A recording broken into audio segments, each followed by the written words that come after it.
Capítulo 1. El horror en arcilla.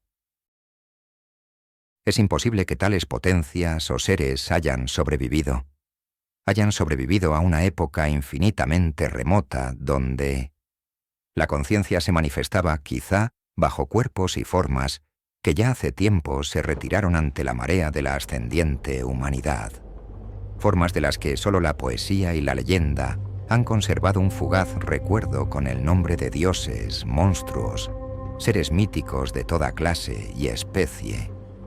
Algernon Blackwood.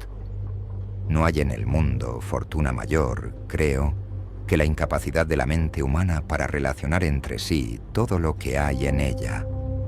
Vivimos en una isla de plácida ignorancia, rodeados por los negros mares de lo infinito, y no es nuestro destino emprender largos viajes. Las ciencias, que siguen sus caminos propios, no han causado mucho daño hasta ahora. Pero algún día la unión de esos disociados conocimientos nos abrirá a la realidad y a la endeble posición que en ella ocupamos, perspectivas tan terribles que enloqueceremos ante la revelación o huiremos de esa funesta luz, refugiándonos en la seguridad y la paz de una nueva edad de las tinieblas.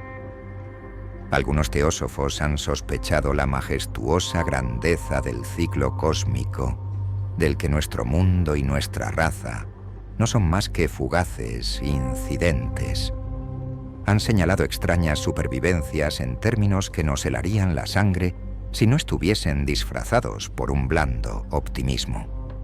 Pero no son ellos los que me han dado la fugaz visón de esos dones prohibidos, que me estremecen cuando pienso en ellos y me enloquecen cuando sueño con ellos. Esa visión, como toda temible visión de la verdad, surgió de una unión casual de elementos diversos. En este caso, el artículo de un viejo periódico y las notas de un profesor ya fallecido. Espero que ningún otro logre llevar a cabo esta unión. Yo, por cierto, si vivo, no añadiré voluntariamente un solo eslabón a tan espantosa cadena. Creo, por otra parte, que el profesor había decidido, también, no revelar lo que sabía, y que si no hubiese muerto repentinamente, hubiera destruido sus notas. Tuve por primera vez conocimiento de este asunto en el invierno de 1926 a 1927. A la muerte de mi tío abuelo, George Gamel Angel, profesor honorario de lenguas semíticas de la Universidad de Brown, Providence, Rhode Island. El profesor Angel era una autoridad vastamente conocida en materia de antiguas inscripciones, y a él habían recurrido con frecuencia los conservadores de los más importantes museos. Muchos deben, por lo tanto, recordar su desaparición, acaecida a la edad de 92 años.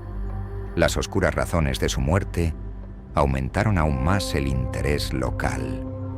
El profesor había muerto mientras volvía del barco de Newport, y según afirman los testigos, luego de recibir el empellón de un marinero negro.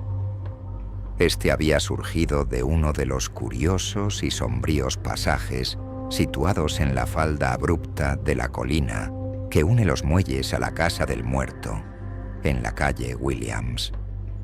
Los médicos, incapaces de descubrir algún desorden orgánico, concluyeron, luego de un perplejo cambio de opiniones, que la muerte debía atribuirse a una oscura lesión del corazón, determinada por el rápido ascenso de una cuesta excesivamente empinada para un hombre de tantos años. En ese entonces, no vi ningún motivo para disentir de ese diagnóstico, pero hoy tengo mis dudas, y algo más que dudas. Como heredero y ejecutor de mi tío abuelo, viudo y sin hijos, era de esperar que yo examinara sus papeles con cierta atención.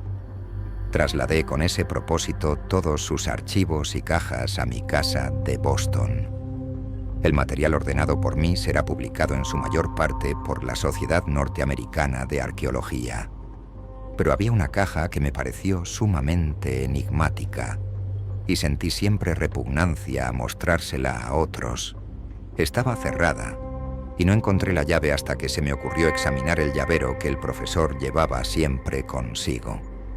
Logré abrirla entonces, pero me encontré con otro obstáculo mayor y aún más impenetrable. ¿Qué significado podían tener ese curioso bajorrelieve de arcilla y esas notas, fragmentos y recortes de viejos periódicos? ¿Se había convertido mi tío, en sus últimos años, en un devoto de las más superficiales imposturas? Resolví buscar al excéntrico escultor que había alterado la paz mental del anciano. El bajorrelieve era un rectángulo tosco de 2 centímetros de espesor y de unos 30 o 40 centímetros cuadrados de superficie, indudablemente de origen moderno. Los dibujos, sin embargo, no eran nada modernos, ni por su atmósfera ni por su sugestión, pues aunque las rarezas del cubismo y el futurismo sean numerosas y extravagantes, no suelen reproducir esa críptica regularidad de la escritura prehistórica, y la mayor parte de los dibujos parecía ser ciertamente alguna especie de escritura. A pesar de mi familiaridad con los papeles y colecciones de mi tío, no logré identificarla, ni sospechar siquiera alguna remota relación. Sobre esos supuestos jeroglíficos había una figura de carácter evidentemente representativo, aunque la ejecución impresionista impedía comprender su naturaleza. Parecía una especie de monstruo, o el símbolo de un monstruo, o una forma que solo una fantasía enfermiza hubiese podido concebir. Si digo que mi imaginación, algo extravagante, se representó a la vez un pulpo, un dragón y la caricatura de un ser humano, no traicionaré el espíritu del dibujo. Sobre un cuerpo escamoso y grotesco, provisto de alas rudimentarias, se alzaba una cabeza pulposa y coronada de tentáculos, pero era el contorno general lo que la hacía más particularmente horrible. Detrás de la figura se embozaba una arquitectura ciclópea. Las notas que acompañaban a este curioso objeto, además de unos recortes de periódicos, habían sido escritas por el profesor mismo y no tenían pretensiones literarias. El documento en apariencia más importante estaba encabezado por las palabras «El culto de Cthulhu», escritas cuidadosamente en caracteres de imprenta para evitar todo error en la lectura de un nombre tan desconocido. El manuscrito se dividía en 2 secciones. La primera tenía el siguiente título: 1925, Sueño y obra onírica de H.A. Wilcox, calle Thomas 7, Providence, R.I. Component Placement, y la segunda, Informe del inspector John R. Legras, calle Bienville 121, Nueva Orleans, a la Sociedad Norteamericana de Arqueología, 1928. Notas del mismo y del profesor Webb. Las otras notas manuscritas eran todas muy breves. Relatos de sueños curiosos de diferentes personas, o citas de libros y revistas teosóficos, principalmente La Atlántida y la Lemuria perdida de W. Scott Elliot, y el resto comentarios acerca de la supervivencia de las sociedades y cultos secretos, con referencia a pasajes de tratados mitológicos y antropológicos como la rama dorada de Fraser y el culto de las brujas en Europa occidental de la señorita Murray. Los recortes de periódicos aludían principalmente a casos de alienación mental y a crisis de demencia colectiva en la primavera de 1925. La primera parte del manuscrito principal relataba una historia muy curiosa. Parece que el 1 de marzo de 1925, un joven delgado, moreno, de aspecto neurótico y presa de gran excitación, había visitado al profesor Ángel con el singular bajorrelieve de arcilla, entonces todavía fresco y húmedo. En su tarjeta se leía el nombre de Henry Anthony Wilcox, y mi tío había reconocido en él al hijo menor de una excelente familia, con la que estaba ligeramente relacionado. Wilcox, que desde hacía un tiempo estudiaba dibujo en la Escuela de Bellas Artes de Rhode Island y que vivía en el Hotel Fleur de Lis, muy cerca de esta institución. Era un joven precoz de genio indudable, pero muy excéntrico. Desde su infancia había llamado la atención por las historias y sueños extraños que se complacía en relatar. Se denominaba a sí mismo físicamente hipersensitivo, pero la gente seria de la vieja ciudad comercial lo consideraba simplemente raro.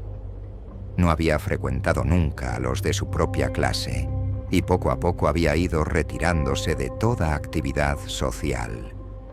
Actualmente solo era conocido por algunos estetas de otras ciudades. La Asociación Artística de Providence, deseosa de preservar su conservadorismo, lo había desahuciado. En aquella visita, decía el manuscrito, el escultor había pedido bruscamente la ayuda de los conocimientos arqueológicos de su huésped para identificar los jeroglíficos.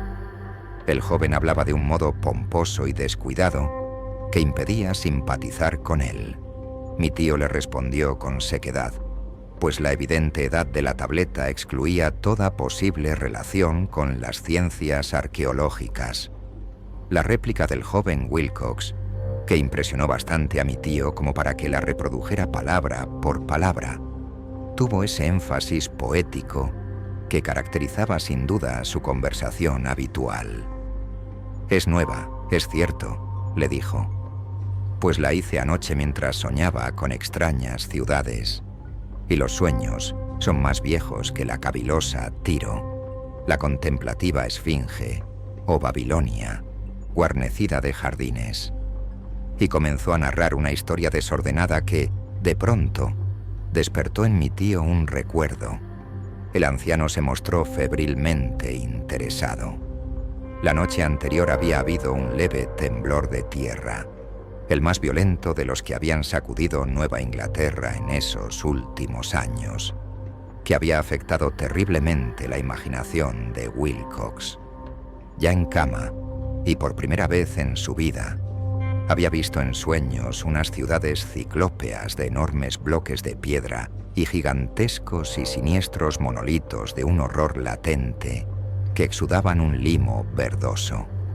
Muros y pilares estaban cubiertos de jeroglíficos y de las profundidades de la tierra, de algún punto indeterminado, venía una voz que no era una voz, sino más bien una sensación confusa que solo la fantasía podía traducir en esta unión de letras casi imposibles. Cthulhu Feuchtwagen. Esta mezcla de letras fue la llave del recuerdo que excitó y perturbó al profesor Angel. Interrogó al escultor con minuciosidad científica y estudió con intensidad casi frenética el bajorrelieve que el joven había estado esculpiendo en sueños, vestido solo con su ropa de dormir y temblando de frío. Mi tío culpó a su avanzada edad, dijo Wilcox más tarde, el no reconocer con rapidez los jeroglíficos y el dibujo. Muchas de sus preguntas le parecieron un poco fuera de lugar a su visitante, especialmente aquellas que trataban de relacionar a este último con sociedades y cultos extraños. Y Wilcox no pudo entender por qué mi tío le prometió repetidamente guardar silencio si admitía ser miembro de una de las tan innumerables sectas paganas o místicas. Cuando el profesor quedó al fin convencido de que Wilcox ignoraba de verdad toda doctrina o cultos secretos, le suplicó que no dejara de informarle acerca de sus sueños. Este pedido dio sus frutos, pues a partir de esa primera entrevista, el manuscrito menciona las visitas diarias del joven y la descripción de sorprendentes visiones nocturnas cuyo tema principal era siempre unas construcciones ciclópeas de piedra, húmedas y oscuras, y una voz o inteligencia subterránea que gritaba una y otra vez, en enigmáticos y sensibles impactos, algo indescriptible. Los dos sonidos que se repetían con más frecuencia eran los representados por las palabras Cthulhu y Relie. El 23 de marzo, continuaba el manuscrito, Wilcox faltó a la cita. Una investigación realizada en el hotel reveló que había sido atacado por una fiebre de origen desconocido y que lo habían llevado a la casa de sus padres, en la calle Waterman. Se había puesto a gritar en medio de la noche, despertando a varios artistas que vivían en el mismo hotel, y desde entonces había pasado alternativamente de la inconsciencia al delirio. Mi tío telefoneó enseguida a la familia, y desde ese momento siguió de cerca el caso, yendo a menudo a la oficina del Dr. Tobey, en Thayer Street, médico de cabecera del joven. La mente febril de Wilcox alimentaba, aparentemente, extrañas imágenes. El doctor se estremeció al recordarlas. No solo incluían una repetición de los sueños anteriores, sino también una criatura gigantesca de varios kilómetros de altura, que caminaba o se movía pesadamente. Wilcox nunca lo describía en todos sus detalles, pero las pocas e incoherentes palabras que recordaba el doctor Tobey convencieron al profesor de que aquel era el monstruo que el joven había intentado representar. Cuando Wilcox se refería a su obra, añadió el doctor, caía enseguida, invariablemente, en una especie de letargo. Cosa rara. Su temperatura no estaba nunca por encima de lo normal. Sin embargo, su estado se parecía más al de una fiebre violenta que al de un desorden del cerebro. El 2 de abril a las 3 de la tarde, la enfermedad cesó de pronto. Wilcox se sentó en la cama, asombrado de encontrarse en la casa de sus padres e ignorando totalmente lo que había ocurrido en sus sueños o en la realidad desde el 22 de marzo. Como el médico declarara que estaba curado, a los 3 días volvió a su hotel. Pero ya no le fue de ninguna utilidad al profesor Angell. Junto con su enfermedad, se habían desvanecido todos aquellos sueños, y luego de oír durante una semana los relatos inútiles e irrelevantes de unas muy comunes visiones, mi tío dejó de anotar los pensamientos nocturnos del artista. Aquí terminaba la primera parte del manuscrito, pero las abundantes notas invitaban de veras a la reflexión.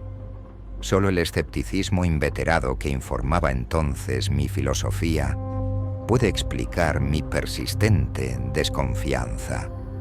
Las notas describían lo que habían soñado diversas personas en el mismo periodo en que el joven Wilcox había tenido sus extrañas revelaciones. Mi tío, parecía, había organizado rápidamente una vasta encuesta entre casi todos aquellos a quienes podía interrogar sin parecer impertinente, pidiendo que le contaran sus sueños y le comunicaran las fechas de todas sus visiones notables.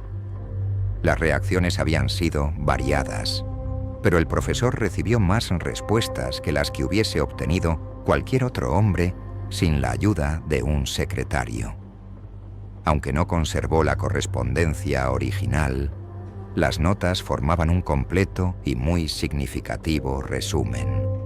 La aristocracia y los hombres de negocios, la tradicional sal de la tierra de Nueva Inglaterra, dieron un resultado casi completamente negativo, aunque hubo algunos pocos casos de informes de impresiones nocturnas, siempre entre el 13 de marzo y el 2 de abril, periodo de delirio de joven escultor. Los hombres de ciencia no fueron tampoco muy afectados, aunque por lo menos 4 vagas descripciones sugerían la visión fugaz de extraños paisajes, y uno de ellos hablaba del temor a algo anormal. Las respuestas más pertinentes procedían de artistas y poetas, que si hubieran podido comparar sus notas hubieran sido presas del pánico. Ante la falta de las cartas originales, llegué a sospechar que el compilador había estado haciendo preguntas insidiosas o había deformado el texto de la correspondencia para corroborar lo que había resuelto ver. Por eso persistí en la creencia de que Wilcox, conociendo de algún modo los viejos documentos reunidos por mi tío, había estado engañándolo. Estas respuestas de los artistas narraban una perturbadora historia.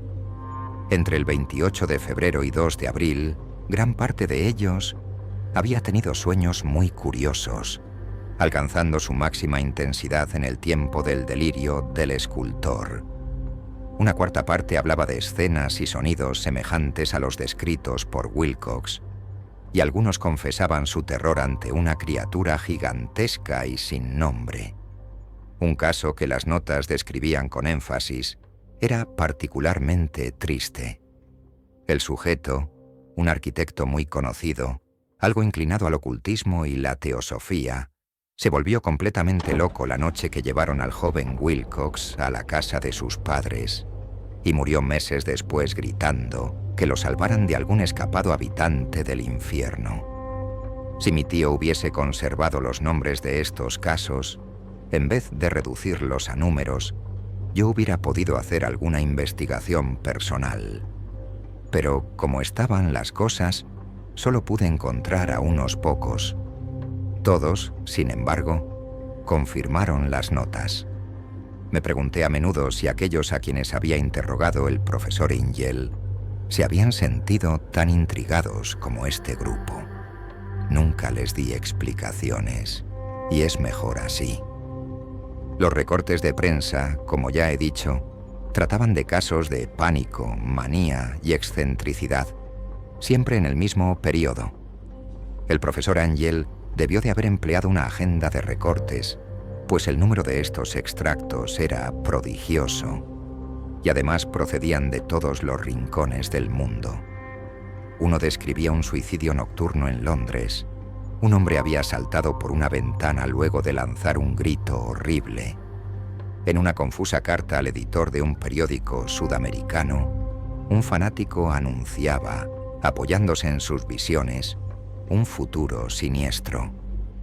Un despacho de California relataba que una colonia teosófica había comenzado a usar vestiduras blancas ante la proximidad de un glorioso acontecimiento, que no llegaba nunca, mientras las noticias de la India se referían cautelosamente a una seria agitación de los nativos, producida a fines de marzo. Las orgías vudúes se habían multiplicado en Haití, y en África se había hablado de unos cantos misteriosos.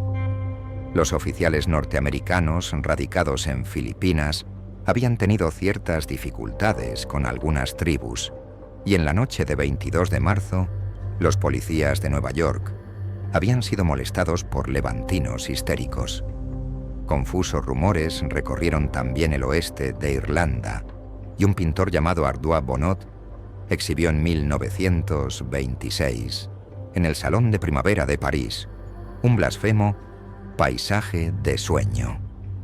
En los asilos de alienados, los desórdenes fueron tan numerosos que solo un milagro logró impedir que el cuerpo médico advirtiera curiosas semejanzas y sacara apresuradas conclusiones.